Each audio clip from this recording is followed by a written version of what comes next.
বন্ধুরা, আজকে আবারও অনেকটা রাত্রিবেলা একটা ভিডিও শুট করার কারণ হচ্ছে India USA trade deal announced হয়ে গেছে। মোটামুটি তার মধ্যে বলা হচ্ছে যে 25% যে ট্যারিফটা লাগানো ছিল সেটা রিডিউস করে 18% হয়েছে। এখনো পর্যন্ত ক্লিয়ার এটা নয় যে রাশিয়া থেকে যে তেল ইম্পোর্ট করার জন্য যে ধরনের আরো 25% ট্যারিফ এক্সট্রা লাগানো হয়েছিল এইটা কমেছে বা সেটা নীল করে দেওয়া হয়েছে, এইটা এখনো পর্যন্ত আসেনি। হ্যাঁ, রাত্রির হতে হতে ইউএস থেকে অনেক কিছু খবর আসবে।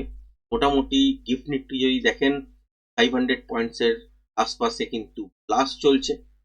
তো রাত্রি যত বাড়বে আমরা হয়তো জেগে থাকবো না, কিন্তু ইউএস মার্কেট থেকে খবর বেরিয়ে আসবে, তার এফেক্ট কিন্তু আগামীকাল আপনারা পেতে চলেছেন হিউজ গ্যাপ আপ রূপে। এবং এই গ্যাপ আপের পর ইন্ট্রাডে ফ্রেশ প্রাইস অ্যাকশন দেখার পরই কাজ করার সুযোগ দেবে। আদারওয়াইজ যদি একটা রেঞ্জের মধ্যেই ছোট ছোট করে ঘুরতে শুরু করে দেয় বা হিউজ গ্যাপ আপের পর যদি আর বেশি মুভমেন্ট না হয়, তাহলে কিন্তু কাজ করাটাই কিন্তু যাবে না। এক্সপায়ারিতে যারা যারা শর্ট করেছিলেন এক্সপায়ারির জন্য, তারা কিন্তু আজকের দিনে টোটালি ট্র্যাপ হয়েছেন। আশা করছি এটাই হবে। হিউজ গ্যাপ ডাউন হবার কিন্তু চান্সেস কম হবেই না, কারণ এইরকম অ্যানাউন্সমেন্ট যত ক্ল্যারিফিকেশন আরো আসবে ইউএস এর তরফ থেকে, তত কিন্তু গিফট নিফটিও বাড়বে। এবং তার সাথে সাথে কিন্তু আপনারা দেখবেন মার্কেটে কিন্তু হিউজ একটা গ্যাপ আপ হয়ে যাবে। এবং সেটা যে বাজেটের দিন থেকে উপর থেকে তলার দিকের জন্য একটা স্ট্রেট মুভ যেটা আমরা দেখতে পেয়েছিলাম, শার্প মুভ, সেই শার্প মুভটাও আশা করি টপকে দিয়ে কিন্তু চলতে পারে।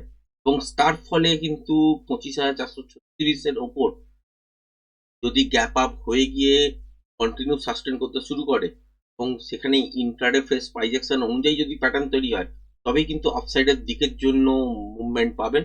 আদারওয়াইজ এখান থেকে তলার দিকে শর্ট করার চান্স কিন্তু কালকে নায়ের বরাবর হবে। সুতরাং সেখানে যদি বাজার দেখেন যে 25,436 কেন, 500 বা 600 তো গিয়েও খুলতে পারে। খোলার পর যদি দেখেন যে একটা ছোট্ট রেঞ্জ মানে তার মধ্যে বাজার একবার তলার দিকে একবার উপরের দিকের জন্য মুভ করছে, তাহলে কিন্তু সেখানে ট্রেড করা যাবে না। এই জন্য ওয়েট করতে হবে। আর যে যে লেভেলগুলো শেয়ার করেছিলাম, আশা করি কালকের দিনে এগুলো ইনভ্যালিড। তারপর যা ফ্রেশ প্রাইজেকশন তৈরি হবে তার ওপর ডিপেন্ড করেই কিন্তু বাজারের মধ্যে ট্রেড করতে হবে। তো এই খবরটা অনেকটা রাত্রিবেলা হয়ে গেল, যে সময় আমি পেলাম তারপর ভিডিও শুট করে আপনাদের সাথে শেয়ার করতে করতে এতটা টাইম হলো। তো এটা একটা পজিটিভ নিউজ। এখান থেকে মার্কেট কিন্তু এবার ওপরের দিকের জন্য মুভ করতে শুরু করবে। এবং যত ক্ল্যারিফিকেশন আসবে, এক্সট্রা 25% যেটা রাশিয়া থেকে তেল কেনার কারণে আমাদের ওপর চাপানো হয়েছিল, সেই 25% ট্যারিফটাও কি রিডিউস হলো বা একদম নীল হয়ে গেল, সেইটার উপরেও কিন্তু চোখ থাকবে। আর 25% থেকে 18% হয়েছে, এটা ডোনাল্ড ট্রাম্পের টুইটেই কিন্তু বোঝা গেছে। তো বাদবাকি দেখা যাক, যে মর্নিং পর্যন্ত পুরোপুরি ভিউ ক্লিয়ার হয়ে যাবে, সেই অনুযায়ী আপনারা কিন্তু দেখতে পাবেন বাজারের মধ্যে বড় সড়ো একটা গ্যাপ আপ। তারপর বাজার মুভমেন্ট করবে কি করবে না সেটা হচ্ছে দেখার। যদি করে ইন্টারডে ফ্রেশ প্রাইস অ্যাকশন অনুযায়ী, তাহলে ট্রেড করার একটা সুন্দর অপরচুনিটিস কালকের দিনের জন্য পাবেন। আর যদি সেই রকম রিয়াক্ট না করে বা একটা বড় সড়ো গ্যাপ আপের পর যদি একটা ছোট্ট রেঞ্জের মধ্যেই ঘোরাফেরা করে, তাহলে কালকের দিনটাও কিন্তু ইন্ট্রাডে যারা ট্রেডিং করেন তাদের জন্য কিন্তু কোনো ট্রেড বেরোবে না, বা ছোটখাটো স্ক্যাল্পিং বেরোবে, এর থেকে বেশি কিছু হবে না। তো আজকের ভিডিওটা এখানেই আমি সমাপ্ত করছি।